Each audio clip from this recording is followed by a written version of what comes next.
गांव में एक किसान था। नाम था रामू।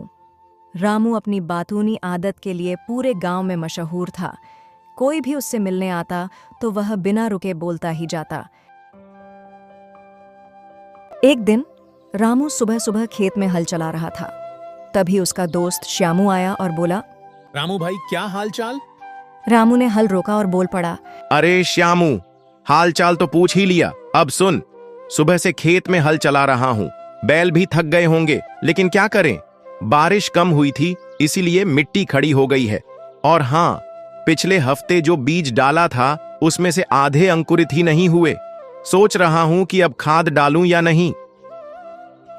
श्यामू ने सिर खुजाया और बीच में कुछ बोलने ही वाला था कि रामू फिर बोल अरे, पड़ा, तुझे पता है, कल बाजार गया था।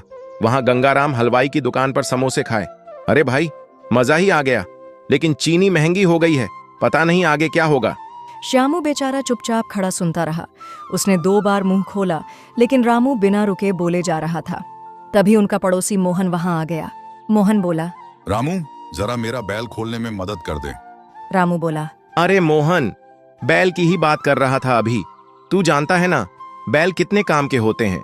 हमारे घर का पुराना बैल भी बहुत मजबूत था, लेकिन इस बार जो नया बैल खरीदा है वो थोड़ा आलसी निकला।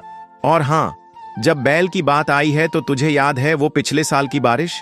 तब खेत में कितना पानी भर गया था।